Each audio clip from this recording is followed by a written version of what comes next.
Hello. Hi, Terry. And I think Patty is here and people are just coming on. So almost 7:30.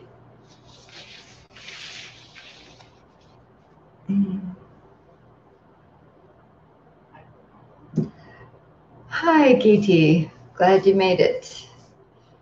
So as folks are coming on, if you're able to access the chat, please feel free if you choose to add in any gratitudes that are standing out for you right now. Hi, Monty. And I'll just let you know that I plan to read them, kind of integrate them into the meditation guidance tonight at some point. So if there's any gratitudes that you want to list, you can just pop in as many of them as you like there, and knowing that I'll read them and add them into our meditation tonight. So, welcome. Thanks for tuning in on a lovely evening um, to our True North Insight channel. Um, I had a message from somebody that was trying to find the link. Oh, good, you found me. Hi, Patty. Hi, Supriya. I'm glad you're here. Yeah, so for folks that are just coming in, please feel free to add into the chat bar any gratitudes that are showing up for you, and we'll add them into our meditation when we share the practice. Yeah, so I was noticing, well, I've been noticing lately kind of a general funkiness or grief and all that stuff I've mentioned in several of my videos here. And so this morning I was really being intentional about, thank you, about noticing that becoming a habit state of mind, but also there is a lot to be concerned about. And so I was very intentional starting first thing this morning on my morning walk through the forest to really practice gratitude to and so that's what we're sharing tonight about the role of gratitude in our practice and in our lives. And thanks, Terry and Supriya, for adding those. And then I shared this with a friend this morning, for us to both practice together, separately, other parts of the province, and to practice cultivating gratitude, which takes an intention to cultivate. And then when we checked in with each other later in the day, I felt so much joy in hearing her gratitudes and how the energy of the day had maybe shifted a little bit, and that brought me even more gratitude. So it can also become, it can feed itself and grow, which is really good to notice. Hi, Jennifer. Glad you're here. Grateful to be here. Um, the reason we have to really work on this is because of what's known as a negativity bias. And if you haven't heard of that, I'll just give a little bit of a context. And it's true, and maybe you're feeling this as well, but I found it kind of a relief when I first heard about negativity bias, and I yeah, it just made so much sense. So nastiness, negativity, worry, fear, doubt, greed, these states actually make the, the neuroscience is showing that it actually makes a bigger impact on our brains. It's a built-in bias. It's part of this mechanism of human beingness, to be more sensitive to unpleasantness. And that seems like a bizarre thing, but we being animals and we being evolutionary beings, that it makes sense for survival. So there's actually a greater surge in electrical activity in the brain when something negative or unpleasant is being experienced. And so, you can see how this is not just evolutionary, but cultural. This survival mechanism to help us avoid danger, and evolutionarily, so that we can survive, to pass on our genetic material. It's just part of being an animal, and having all that biology that creates these things. So great, that's wonderful. I'm so glad we made it this far, and that humanity has survived to where we are at now. And to really understand how this negativity bias, its evolutionary basis, but how it's getting in the way, how it's causing more pain and suffering now, today, in these present times.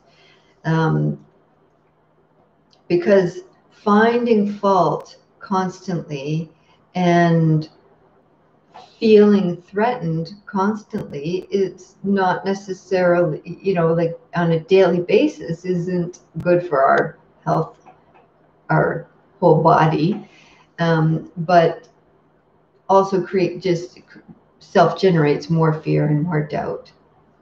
So that's just a little bit about negativity bias. So if you're interested in that, you can kind of research it a little bit more. I found it pretty fascinating. There's a lot to know about it. So, when I was on the walk, I was really practicing gratitude and looking at the light, and grateful that I had ears that could hear the birds and see the beauty in the forest, and see the clouds in the sky, and feel the breeze, and all these things, and that in previous days, I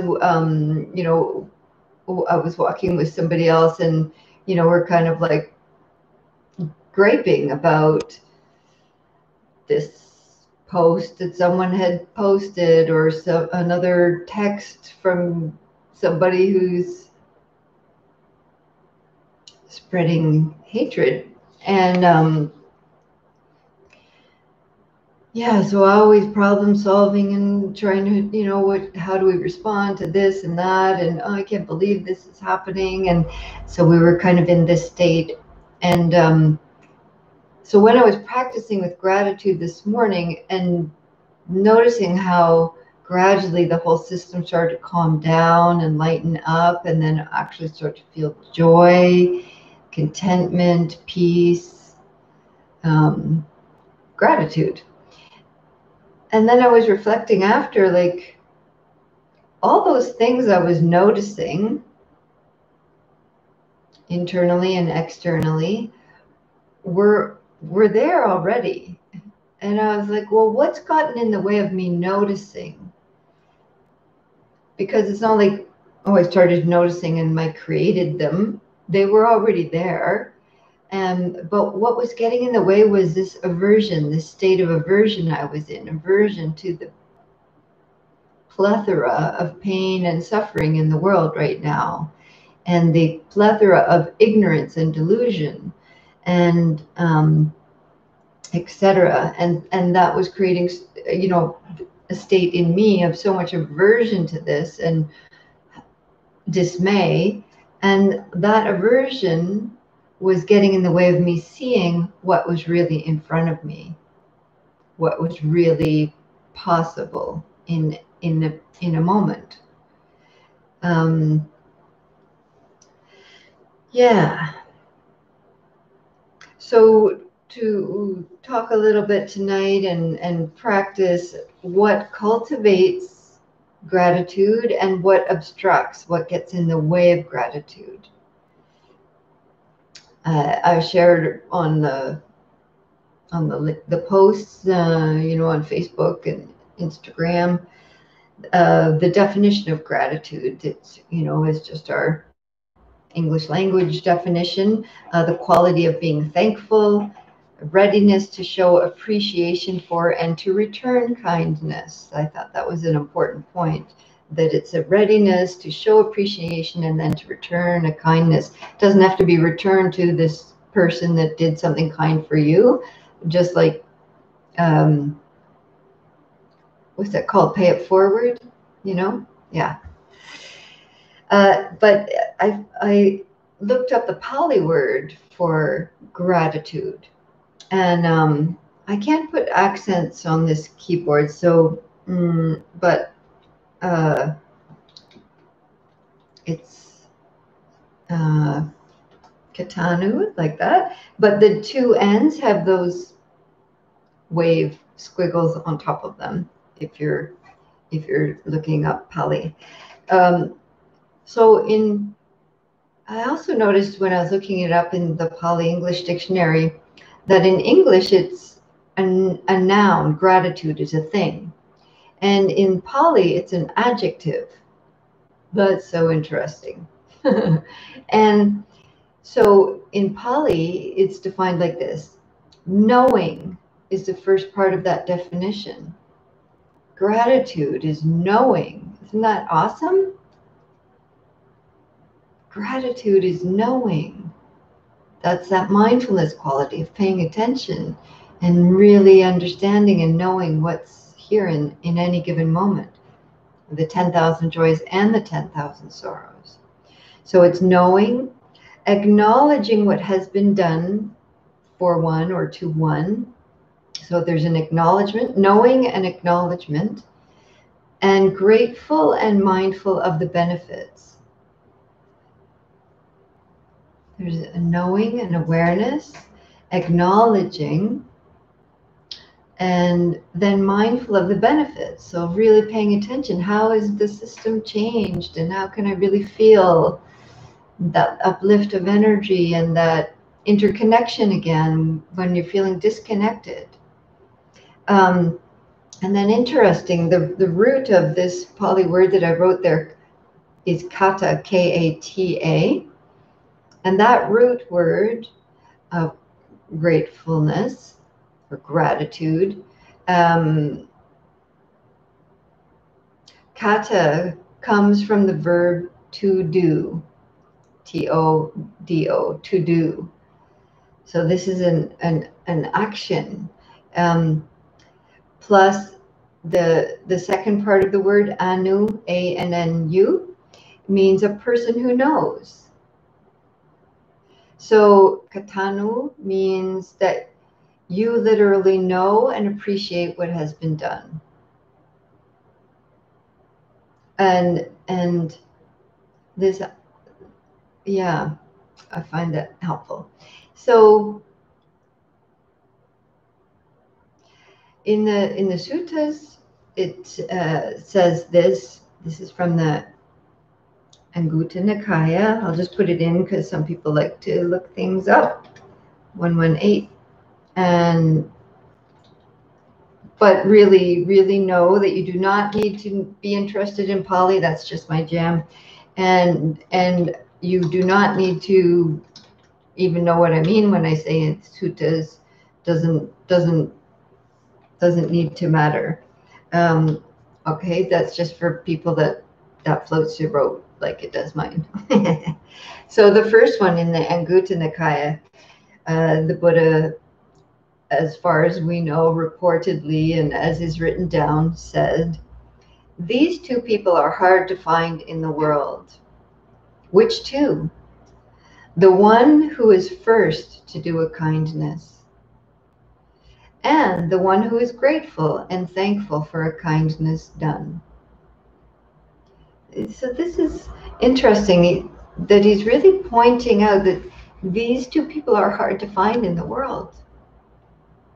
That's a sad statement.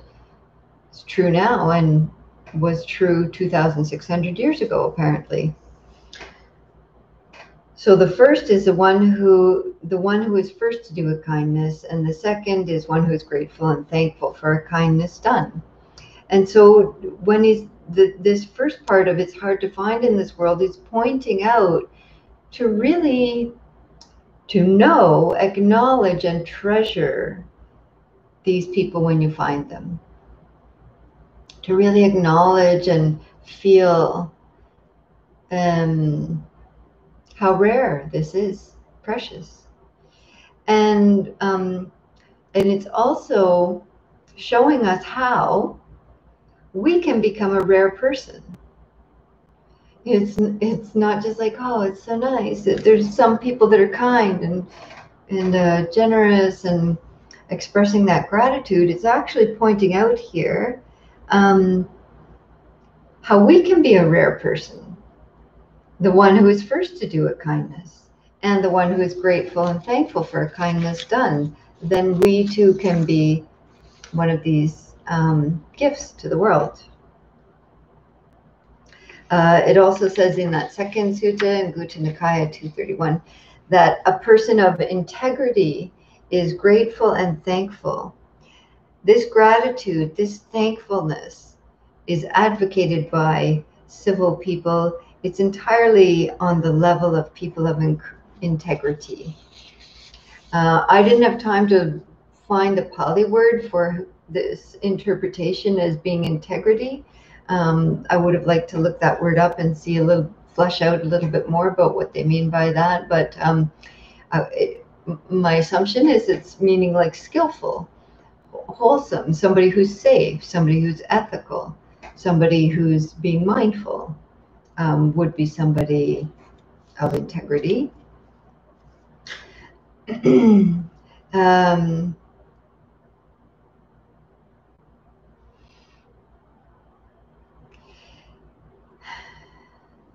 So what cultivates gratitude? Mindfulness, of course. Being aware, as the definition said, the knowing and of paying attention to things we don't usually pay attention to, and acknowledging them. So this feeds and develops a sense of gratitude. And it's really helpful to date for me to have a gratitude buddy that I was like hearing and checking in around. What did you notice? And yeah, for us to do that for each other. And another really helpful thing for cultivating gratitude is intention. So at first I really had to keep reminding myself over and over today, what am I grateful for right now? Just when I started to just like do chores around the house, or I'm just making tea, or I'm just going here, doing that, and just falling into habit again. I really had to be stopping and having that strong intention, because I knew I was trying to shift this groove in my heart and mind to something more skillful. And so that strong intention. And at first, if you're in that kind of state, you really have to have it pretty strong to remind yourself, let's look, let's pay attention, let's acknowledge. And I was actually like stating the things, not just like looking around or feeling, but I was just like, oh, I'm so grateful I can turn on a tap and have water, that I have electricity, that I have, an able body. I mean, it just goes on and on. When you really start practicing this, it can be quite continual of how many wonderful things are happening. So mindfulness, intention, or you could say intention first and then mindfulness, and then the expression, to actually name it, say it, express gratitude to others, say it to myself even. Oh, I'm, even if it isn't a gratitude from something someone else has done, although that is a strong aspect of the definition. It has to do with, um, a relationship with others.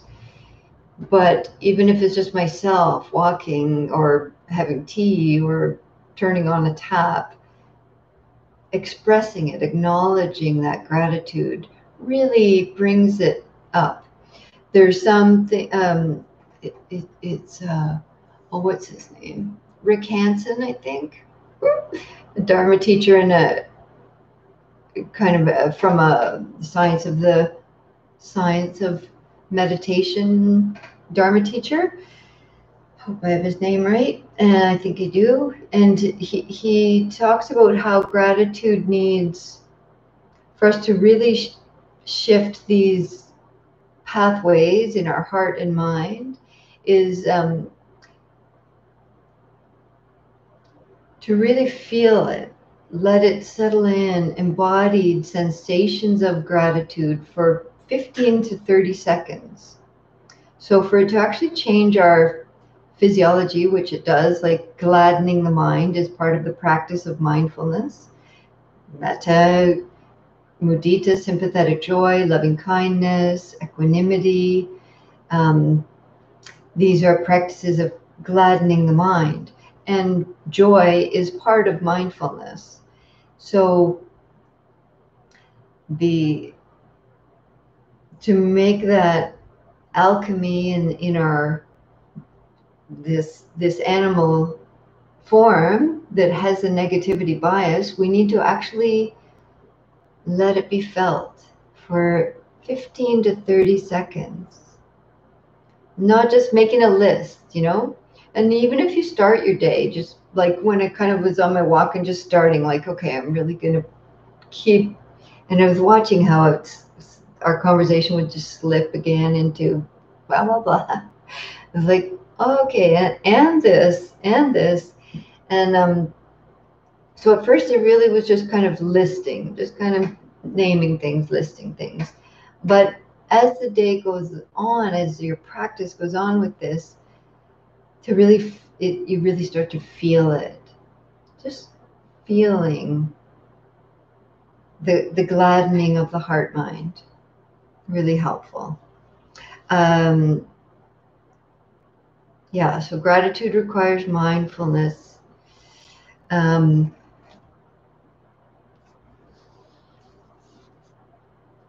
that the Pali word here, I hope I'm pronouncing the ends properly. Kantanu. Not sure.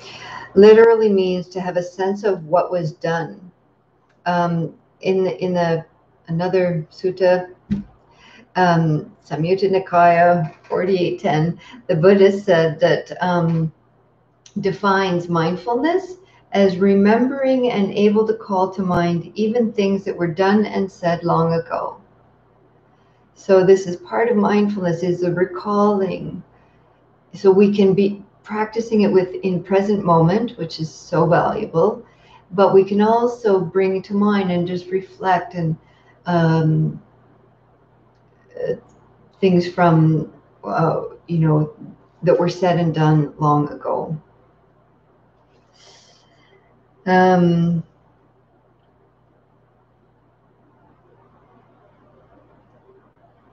So what gets in the way? For me, I was talking about how the state of aversion I was in was getting in the way of gratitude. Another thing that can get in the way of gratitude is self-preoccupation. When we're preoccupied with a storyline that's going on, and kind of a spiral.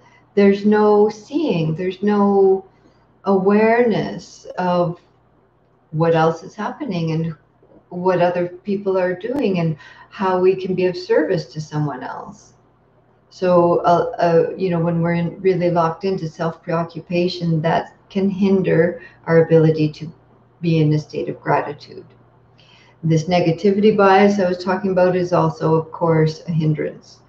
Um, another, I don't know what the right word is really. Expectation or assumptions. What is the word? Another hindrance to gratitude is, there's just another word that feels like it would fit better, but expectation, that I'll just turn on a tap and water will come out. I'll flick a switch and lights will come on. I'll I can turn on a fan. I can find some food in my house, hopefully. And, we just get in this place of assumption. We're so used to the privileges that we expect them to always be there, and then don't really see and appreciate that they are. We assume we're going to wake up. We expect that we're going to be able to see when we open our eyes in the morning. So then we stop really seeing. We expect that we'll be able to taste and touch and hear and think. And so we lose the appreciation and gratitude for these really fundamental, amazing experiences.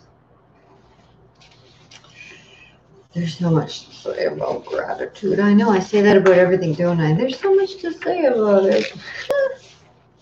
Let's see.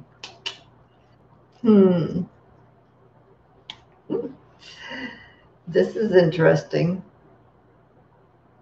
So part of this is, this is not about spiritual bypassing, just gratitude. It's because of the negativity bias, we do need to cultivate these states of gladdening the mind, heart, mind.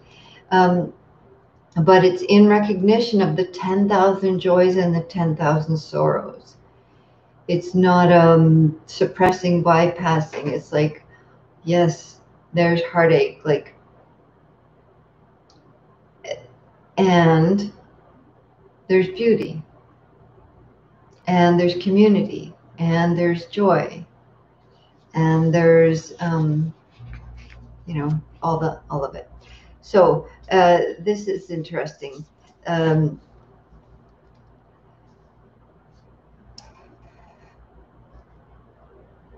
In Tibet, this is Tibetan Buddhism. In Tibet, the monks and nuns even offer prayers of gratitude for the suffering that they have been given. What? It says, grant that I might have enough suffering to awaken in the deepest possible compassion and wisdom. Wow. So this is one of their prayers of gratitude for the suffering they have been given. May I be given enough suffering to awaken in the deepest possible compassion and wisdom. Oh, wow. How many of us start our day wishing for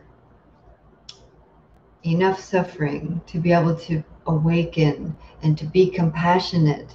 See, if we don't feel any suffering, how can we respond to the suffering of the world? So that's quite an amazing practice. Wow. I think. How is me time? All right. Start to wrap it up here. I wanted to share this. Okay, I was talking about how gratitude is it's a practice. Like we need to cultivate it. It needs to be a practice. And so to look at what have I been practicing? What have I been cultivating? This is from Roshi John Daido Loori, Loori. I apologize for saying your name incorrectly if I am. Okay. Expressing gratitude is transformative. Just as transformative as expressing complaint. Imagine an experiment involving two people. One is asked to spend 10 minutes each morning and evening expressing gratitude, while the other one is asked to spend 10 minutes each morning and evening complaining, practicing complaining. There's always something to complain about, and there's always something to be grateful for. One of the subjects is saying things like, I hate my job, I can't stand this apartment, why can't I make enough money? My spouse doesn't get along with me. That dog next door never stops barking. I just can't stand this neighborhood. I mean, we could go on and on. The other is saying things like, I'm really grateful for the opportunity to work. There are so many people these days who can't even find a job. And I'm grateful for my health. What a gorgeous day. I really like this fall breeze. These two people do this experiment for a year. Guaranteed at the end of that year, the person practicing complaining will have deeply reaffirmed all this negative stuff rather than having let it go, while the one practicing gratitude will be a very grateful person. Expressing gratitude can indeed change our way of seeing ourselves and the world. You can just feel that. Can you imagine a whole year, 10 minutes every morning, 10 minutes every night, this is my practice. You can imagine the despair, the pain, how bleak and gray and hopeless the world would be. And then can you also feel and imagine for a year, 10 minutes in the morning, 10 minutes at night, in the evening, acknowledging, feeling, embodying the sensations of gratitude, looking for them, acknowledging them, reciprocating. How balancing that would be. Balancing, equanimity. How uplifting for the heart and mind. How nurturing. How kind. How self-compassionate. So this is a habit. It's a practice. We have to choose. What do I want to make it? What do I want to create? Yeah. Complaining can also be a wonderful practice if you wish to cultivate disappointment, resentment, sadness. Okay. I think that's it. A poem? What? Yes. From who? Right. Rosemary Whittle the drummer. It's in the links down below. It's so funny. You know why? Well, there's so many great poems on gratitude. But the link that I share down below is a link to Rosemary's, she has two websites and a TED Talk and many books. And I really hope, she gives poetry so freely every day, a new poem. She's reading them on Facebook too, daily live. So you could be her friend and you can hear her read not just her own poems, but everybody's, lots of poems. And for someone to give, that's so generous. And hopefully we reciprocate that experience, that gratitude by buying their books, right? It's somebody making their living from sharing poetry. So this one is called Gratitude. Gratitude, it happens, needs less room to grow than one might think, is able to find purchase on even the slenderest of ledges, is able to seed itself in even the poorest of soils. Just today, I marveled as a small gratitude took root in the desert of me, like a juniper tree growing out of a red rock. If I hadn't felt it myself, I might not have believed it, but it's true. One small thankfulness can slip into an arid despair, and with it comes a change in the inner landscape, the scent of evergreen. Nailed it again, Rosemary. Gratitude needs less room to grow than we think. It's this intention, this mindfulness, this acknowledgement. And as she says here, if I hadn't felt it myself, so there's that part about really feeling it, giving it this 15 to 30 seconds to feel the sensations, the embodied heart being touched by gratitude. And there's the transformation. Then it can, one small thankfulness can slip into an arid despair. Yeah, I really experienced this today, and it's really been so helpful. All right, then, let's have a sit. I gotta turn this thing off. Pardon my back too. Off. Oh, there, nice and quiet. So last thing here, if you want to add any more gratitudes that happened for you, that feel alive for you right now, and it can be a reflection of past gratitude or something you noticed today, or that's just showing up now, pop some into the chat here and we'll add them into our meditation.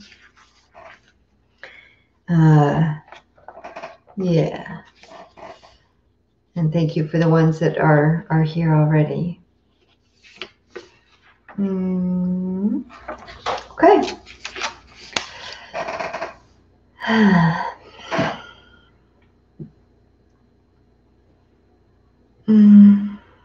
So start to settle in.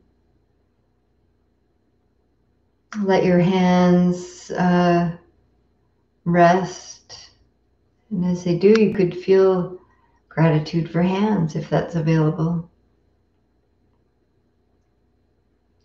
Also want to acknowledge that if it doesn't feel accessible tonight, like I'm in a lot of pain, I'm really suffering, there's whatever painful state is showing, you don't need to try to impose gratitude. You don't need to try to fix it and make yourself feel gratitude. Rather, if that's what's showing up for you, just give kind attention to that. Oh, it's like this, it feels like this in this moment. And in that way, just from mindful, compassionate attention, the being can start to become uplifted. So yeah, just wanted to add that.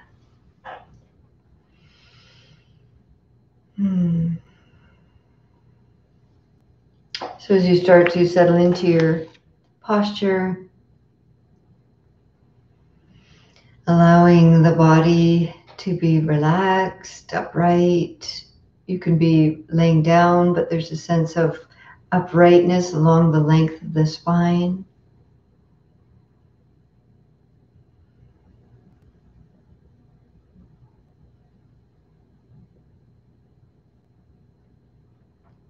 And if you're blessed with eyesight, you can take some moment with the eyes kind of relaxed, just taking in the space that you're in, or the flowers behind me.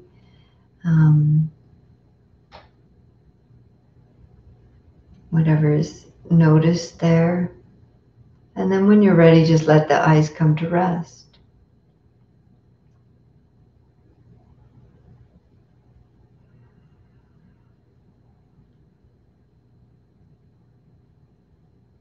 And if you're blessed with the gift of hearing, sense door, we can gently open our awareness to hearing here and now.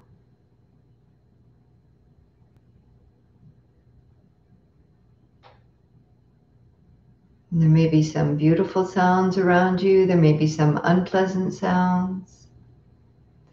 But can we also just notice, grateful to be able to hear?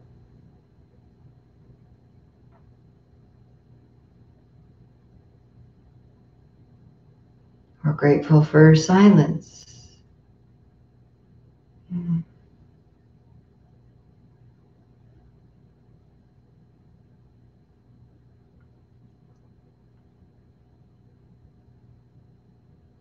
And then just touch into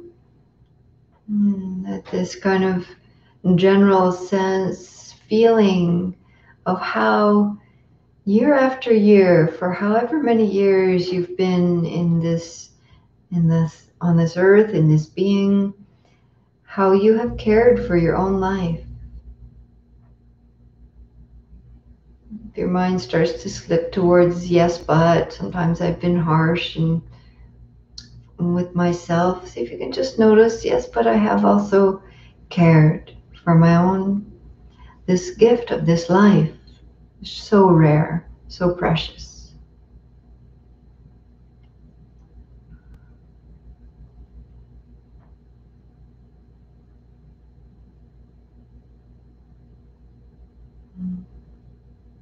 If you can just feel that sensation.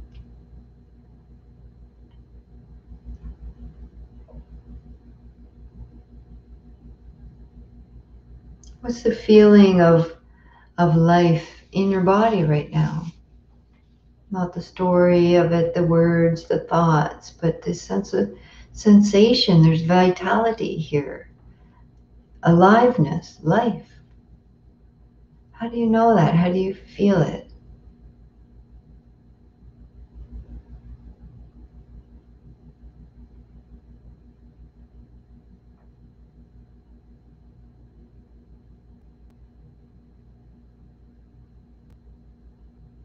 Enlivening the whole body.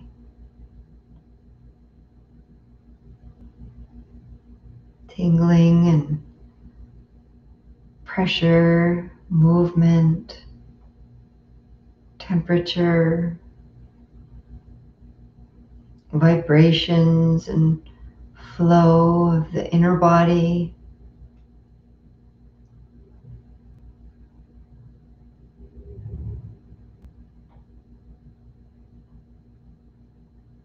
And part of these sensations of the body in this present moment are the sensations of breath that are happening.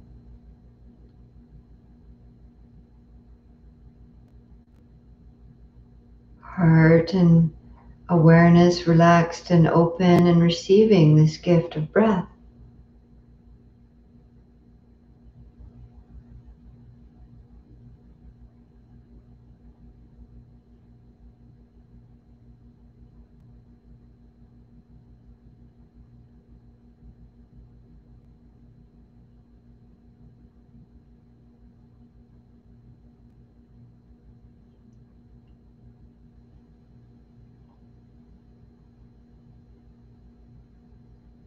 The vitality and life that's embodied in each breath.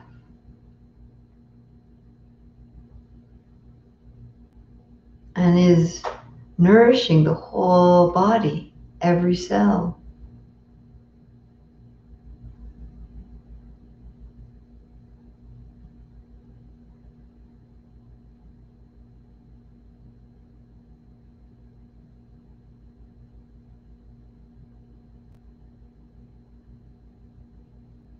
Sometimes it can help us connect to these enlightening, uplifting sensations of gratitude, to have a little bit of brightness at the corners of the mouth. It's not an outward smile to please anyone else. Just a very slight brightness at the corners of the mouth, physiologically, this is actually connected to chemicals in the brain when we do this slight inner joy smile.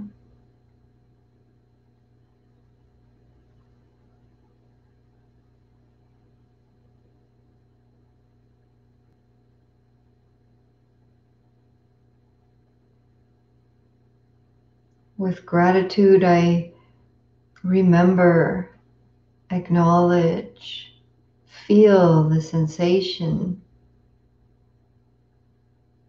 of all the people and animals, plants, insects, creatures of the sky, the waters, the air.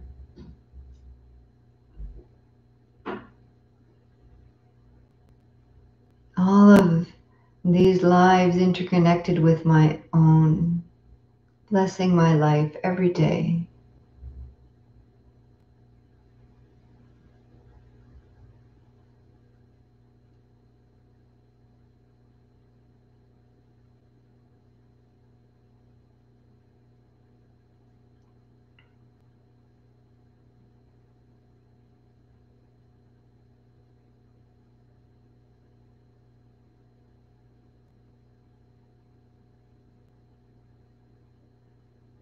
With care and gratitude, I remember and feel the sensation of 1,000 generations of ancestors that came before me.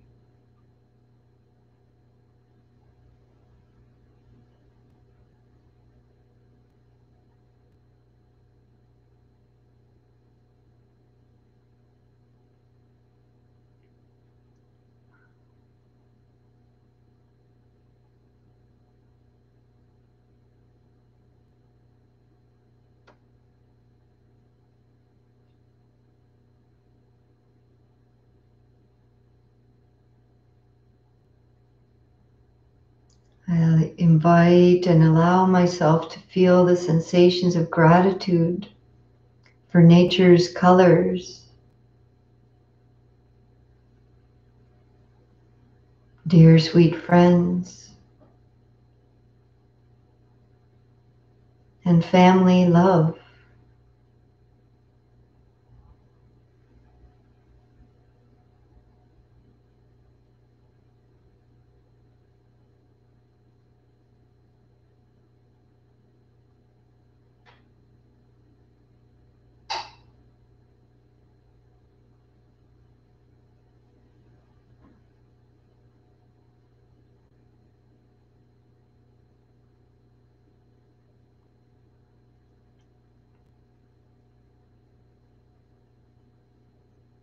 Really feeling the sensations to brighten and enliven the heart, body, mind, energy.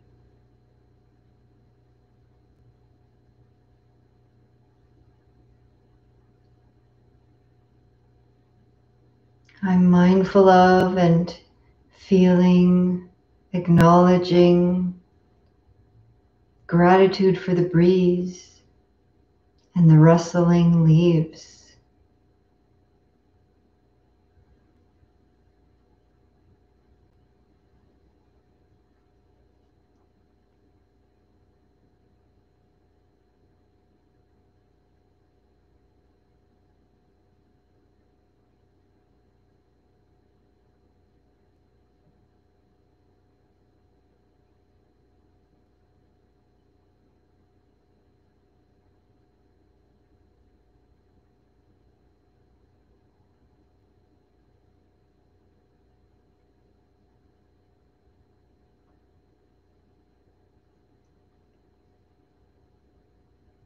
I'm mindful of feeling the sensations of and grateful for being here, live, right in this moment.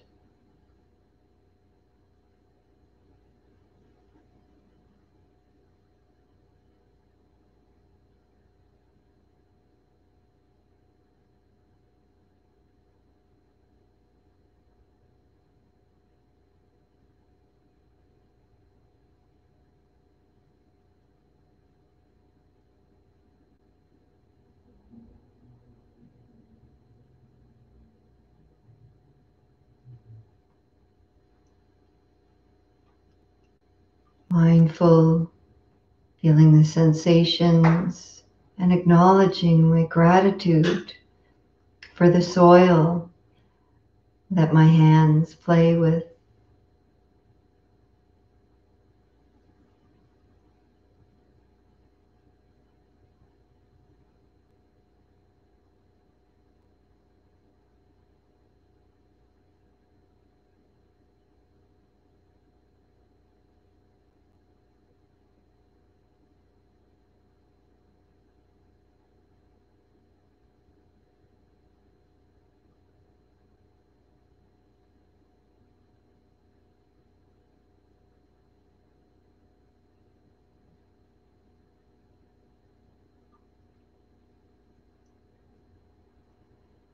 And now I offer my gratitude.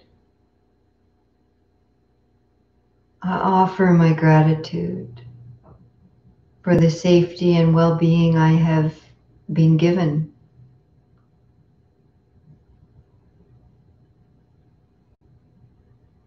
I offer my gratitude for the blessing of this earth I have been given.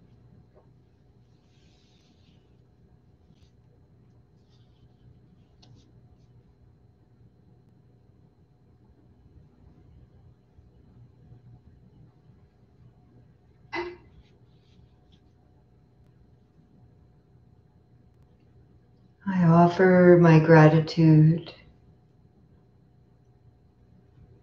for the health I've been given.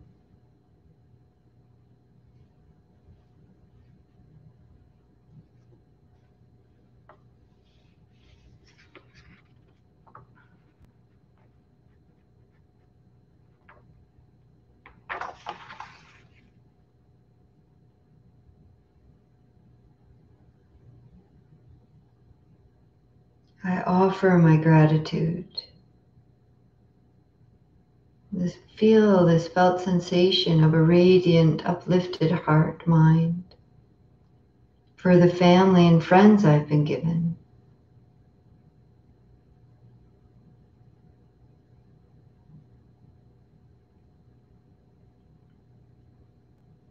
For the community I've been given, the community that's here right now.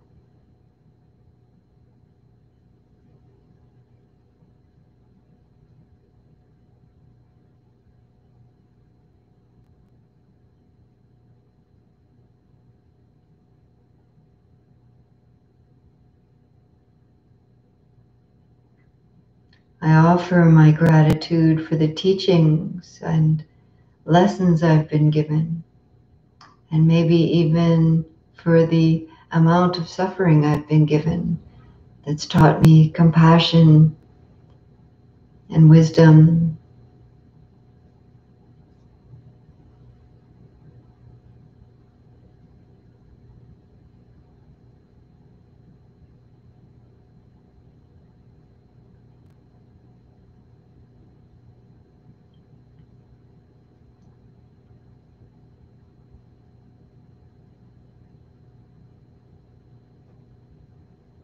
I offer gratitude for the life I have been given.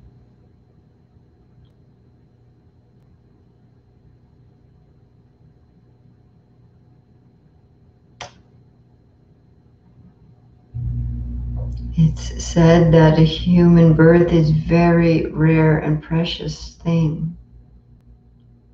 It's described as all the oceans, all the water, all the oceans of the world. And there's one life ring thrown onto those oceans. And the likelihood of a sea turtle that comes up for air once in an eon, for its head to come up through that ring, that circle, is how rare precious a human birth is. I offer my gratitude for the life I have been given.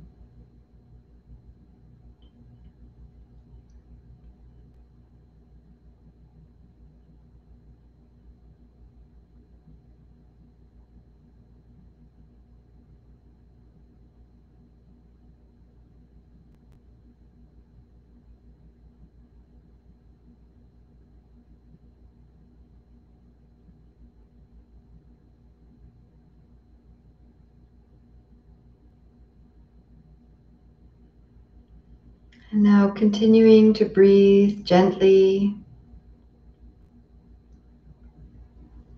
feeling the body, the heart, the intention of uplifting our being, balancing.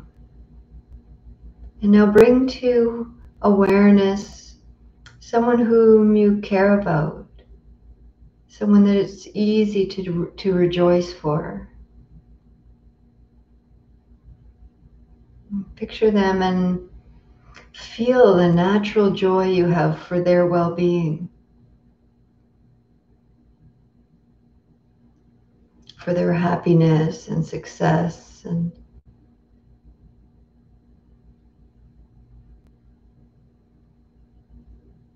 now we'll offer them our grateful, heartfelt wishes. May you be joyful.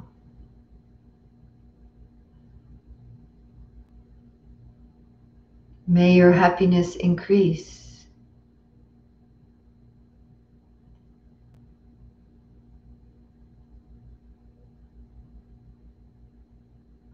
May you not be separated from great happiness.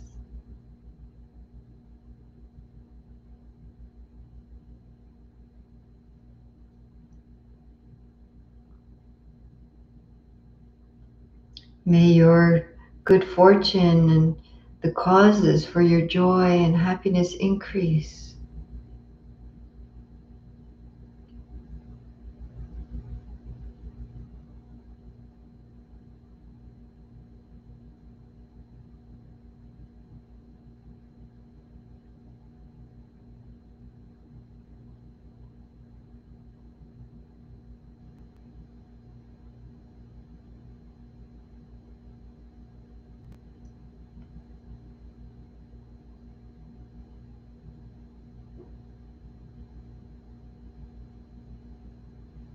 May all beings everywhere, the ones that I don't notice, the ones I don't pay attention to, the ones I think I don't know, all the neutral people,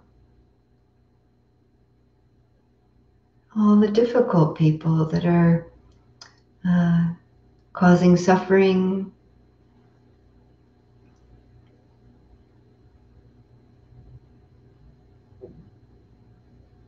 that are confused and causing harm.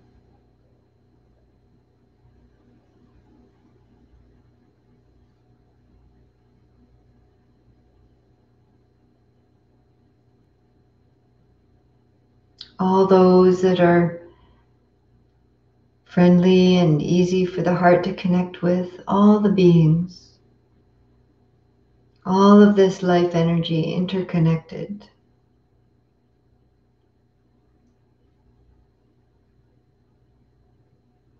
My gratitude. May you be joyful.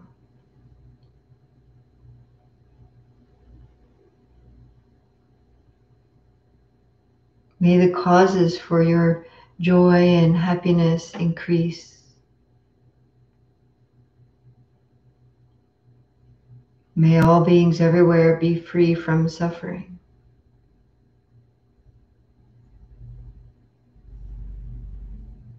Feel this sensation in the body of how it feels to have cultivated joy, gratitude, appreciation, mindfulness.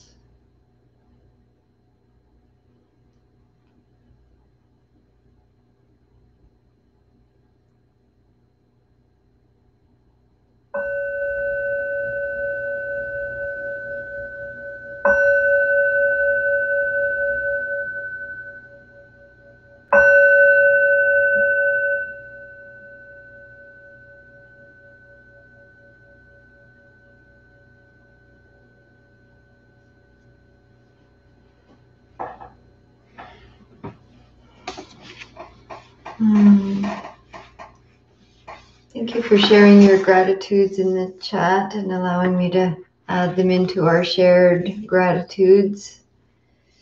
And I'd like to also express my gratitude for the support that you've been able to give me to continue sharing these practices and teachings that are a great source of joy in my life and hopefully of some value.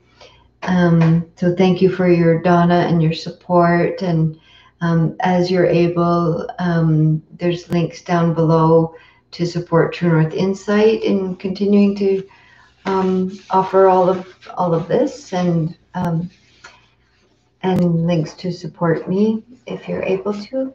There's also a link for the poem, Rosemary's Gratitude poem.